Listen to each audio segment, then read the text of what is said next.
y la de ahorro obligatorio a 1,45%. Infórmate más en provida.cl.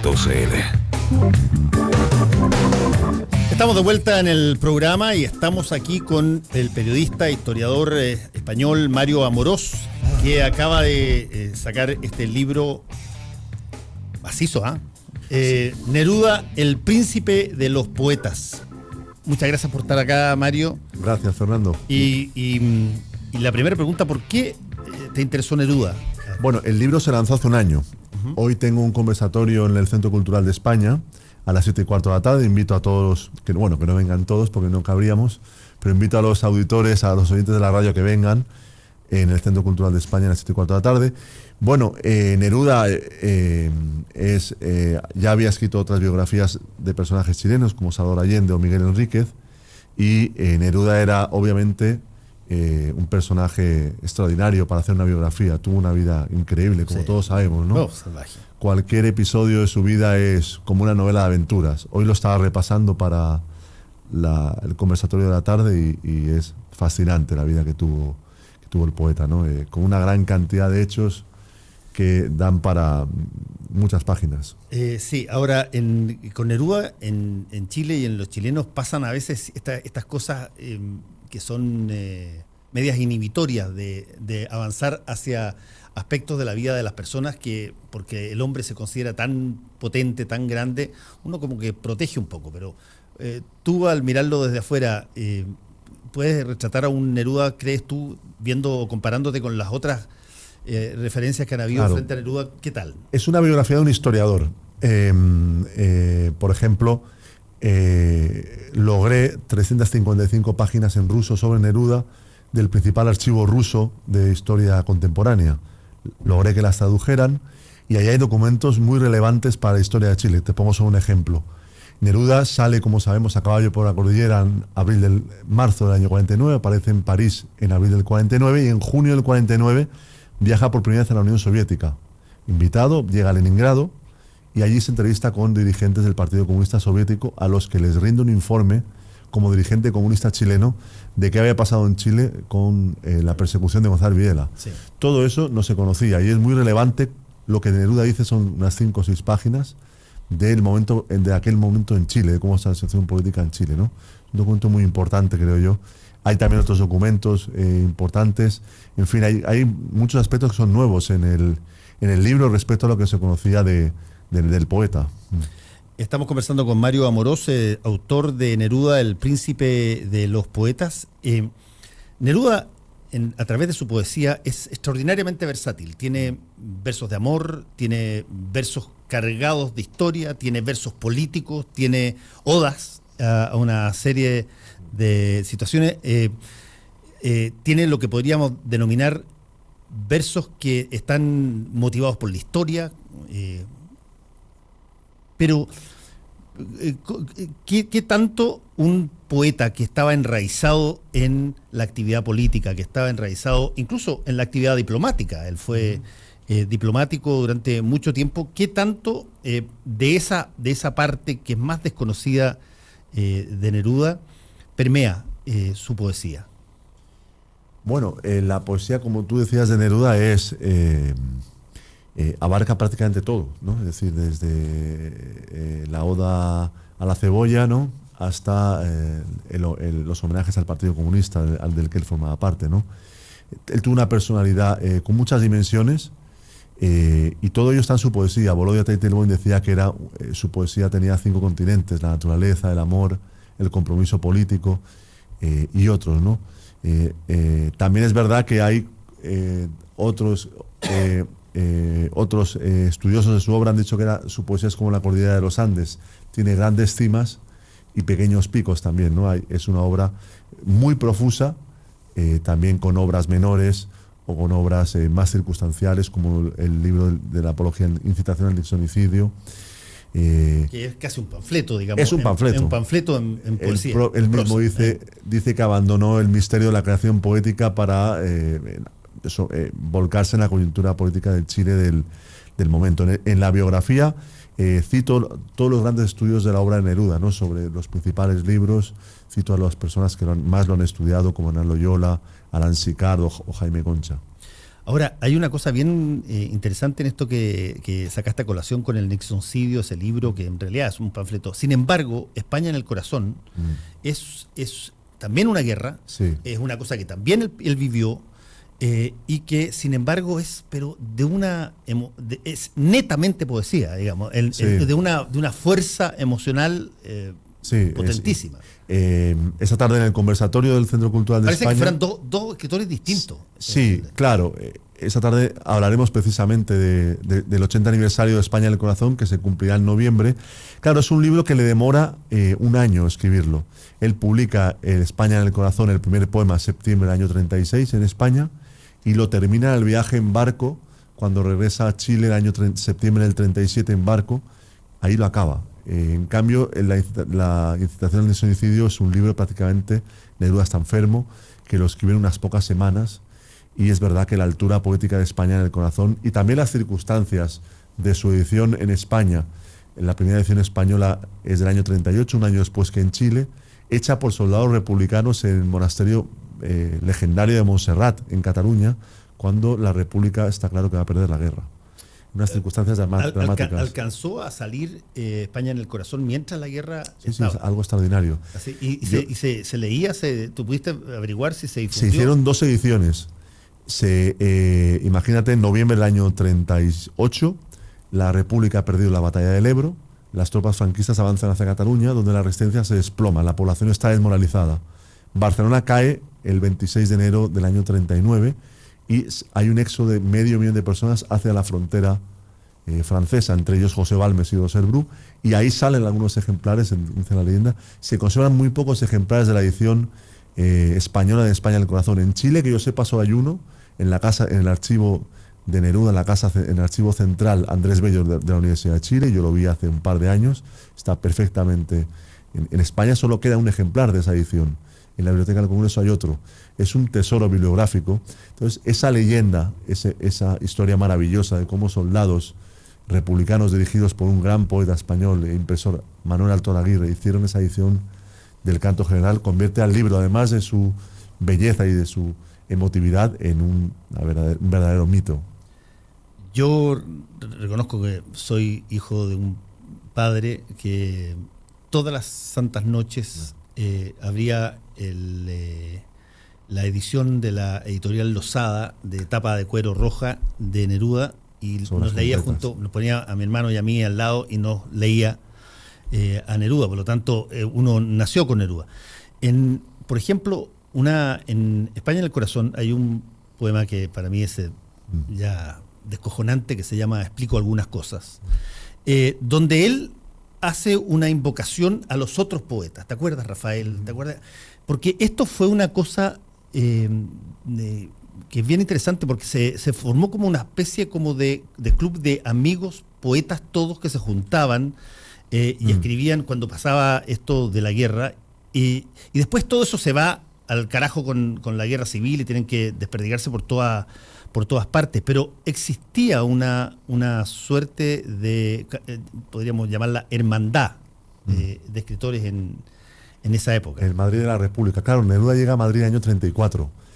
Él no conocía aún personalmente a Alberti, había conocido a Federico García Lorca unos meses antes en Buenos Aires, habían hecho grandes amigos, y Neruda le conmueve en un momento en que en Chile Pablo de Roca y Vicente Huidobro lo atacan furibundamente, le conmueve la acogida que esos poetas españoles, muchos ya consagrados, dan a un joven poeta chileno de 30 años.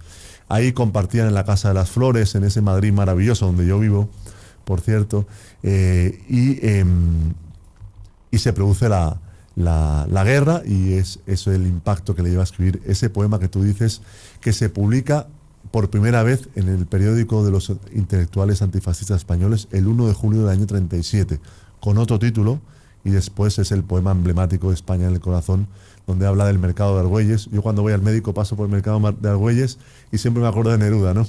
Que él habla. ¿Qué tanto Neruda es conocido antes de recibir el Premio Nobel de Literatura? No, ya, él a partir de que ese viaje que yo mencionaba a la Unión Soviética, el año 49, después ir a Italia. Fíjate, Fernando, el recibimiento de Neruda, de Italia a Neruda, es impactante. Creo que era el año 50, el gobierno italiano intenta expulsarlo del país, todos los grandes intelectuales de izquierdas italianos, los grandes cineastas como Pasolini, toda esta gente se movilizan en defensa de Neruda y le permiten quedarse en Italia.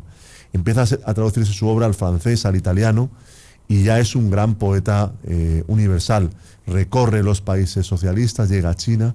Evidentemente, el ser comunista en aquel mundo le ayudó a recorrer el mundo y a tener una notoriedad, pero su obra se traduce muy, muy pronto, y él en los años 50, 60, a partir del año 62 es candidato al premio Nobel cada año. La prensa internacional dice que está entre los favoritos. Hay toda una ceremonia previa al premio Nobel, donde el poeta siempre se recluye en Isla Negra con Matilde Urrutia para escapar de la prensa, y él ya era un gran poeta en los años 50 y 60, da entrevistas a cualquier ciudad que visita, da una entrevista a Estocolmo, La Habana, todas las ciudades hay un gran interés por la figura del poeta chileno. Él es el chileno más conocido del siglo XX. Neruda, el príncipe de los poetas, ese es el libro de Mario Amorós, con quien estamos conversando acá. ¿Qué tanto te pudiste adentrar, no sé si te pudiste adentrar en todo lo que fue su entorno familiar, que hay mucha discusión al respecto?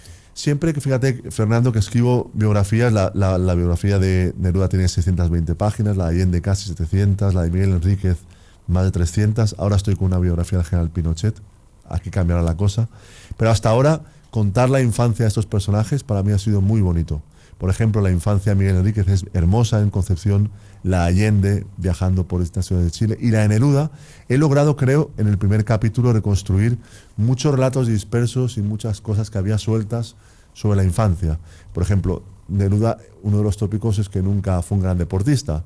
Sin embargo, él contó en una entrevista muy simpática que en el colegio, en el liceo número 1 de hombres de Temuco, que se llama Liceo Pablo Neruda, él participó en un equipo de fútbol, ¿no? Lo contó en una entrevista. Entonces hay un montón de relatos también, porque tuvo amigos en el Liceo Temuco como Juvencio Valle o Diego Muñoz, que llegó después. Tuvo amigos, o Alejandro Serrani, que fue una persona muy importante en el siglo XX chileno. Tuvo amigos muy importantes, y todos ellos contaron cómo era Neftalí Reyes en la infancia. También pude encontrar las notas del colegio de Temuco, están en el archivo de la Universidad de Chile, las notas de las calificaciones de la Universidad de Chile. En fin, yo creo que toda esa vida familiar, su papá solo dio una entrevista en su vida, el año 36, al diario Estado de Temuco, la encontré y la cito. Los testimonios sobre la madre, que son conmovedores, las cartas entre Neruda y sus padres y su hermana Laura. ¿Y qué hay de los amores? Bueno, los amores también están. Cito mucho a Albertina. Sí, que hay algo que tenía Neruda, que era enamoradizo el hombre. Tremendo, sí. Cito las cartas con Albertina, la relación con la famosa muchacha de Temuco, Terusa Vázquez, que inspiró el famosísimo Poema 20. Hablo de su relación con Maruca, de cómo conoce a Delia. La ruptura de Pablo y Delia del año 55 es dramática, lo que supuso para el entorno poético y de amigos de Neruda. Y la relación con Matilde. Y también alcanzo a hablar de, por supuesto, Alicia Urrutia, que ha declarado en la causa que ha instruido Mario Carroza sobre la muerte del poeta. Ahí hay algunos datos que ella cuenta sobre su relación con Neruda. No relación amorosa, pero sí cuando lo vio por última vez, cómo llegó a la casa. En fin, todo eso también está, ¿no? Es difícil reconstruir la vida de una persona que parece una paradoja. Es difícil construir la vida de alguien que tiene poco documento sobre él, pero también es difícil construir la vida de alguien que tiene demasiado documento sobre él. Yo pasé un año de mi vida aplastado por Neruda completamente, porque si hubiera querido escribir 2000 páginas, había material para 2000 páginas. Es decir, sobre cualquier poema relevante de Neruda hay estudios literarios, sobre el canto general hay varias tesis doctorales. Él dio más de 100 entrevistas a lo largo de su vida, larguísimas. Cito, por ejemplo, 160 periódicos de todo el mundo, la mitad de ellos de Chile, 80 diarios chilenos, pero también 17 de España, de otros países.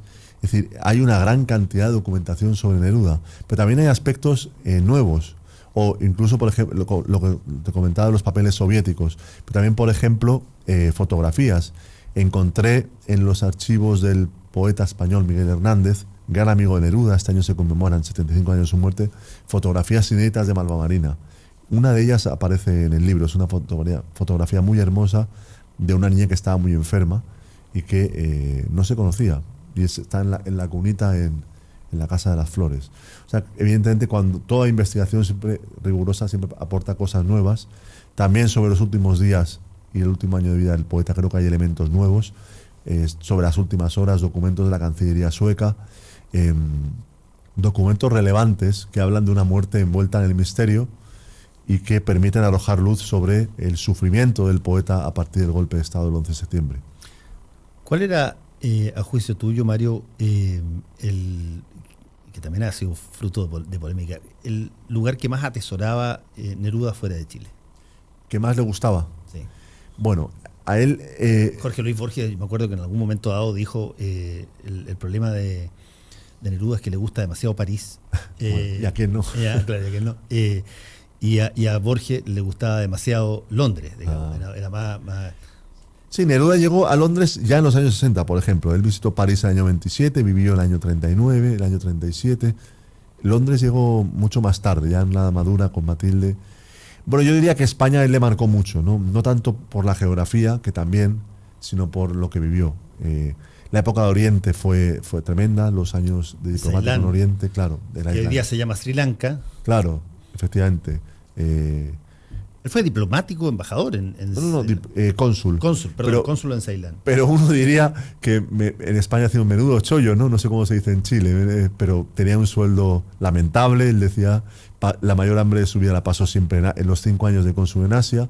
Él se sitúa bien ya en la escala diplomática chilena a partir de Buenos Aires, año 33, donde más tiene un cónsul general que le apoya mucho. También en España tuvo, y ya luego en México es cónsul general de Chile, en México, ¿no?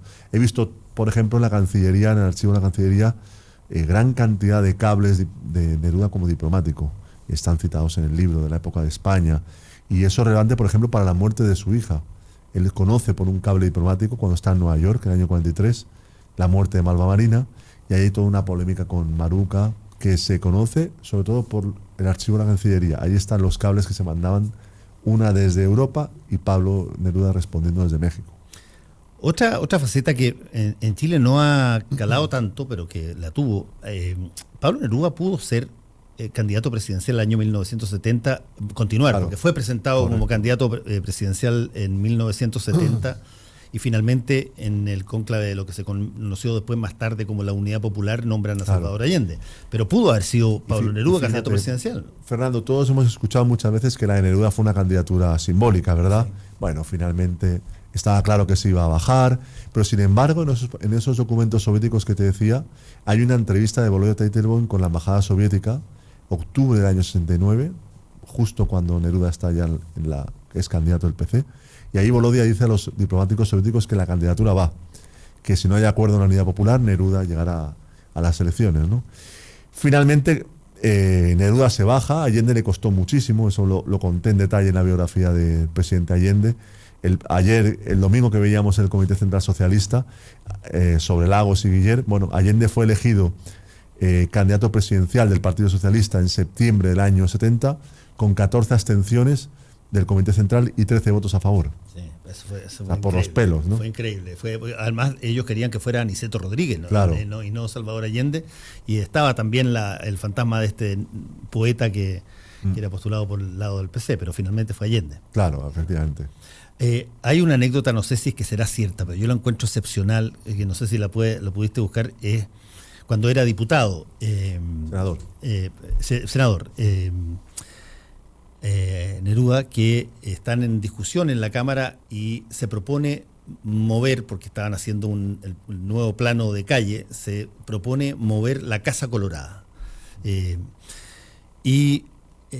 Empiezan de uno en uno los distintos senadores a hablar de hay que cambiar la Casa Colorada, sí, y todo encuentra que es mucho más eficiente, que efectivamente los caminos tienen que ir, qué sé yo, en fin. Y Neruda toma la palabra y dice, yo no tengo ningún problema, creo que es perfectamente viable, pero alguien que me puede contestar mi pregunta aquí, ¿y cómo se cambian los fantasmas? Y la Casa Colorada no se cambia. Se decide no cambiar, y hasta ahí está igual, y tranca todavía hasta el día de hoy, tranca todo el flujo por el interior de la comuna de Santiago hacia el occidente. Pero el Neruda es un personaje bien extraño, es un coleccionista obsesivo. Ujú. Cualquiera que vaya a su casa en Isla Negra dice, pero este hombre se la pasaba todo el día cachureando, digamos. Mm. ¿Cuánto gastaba él?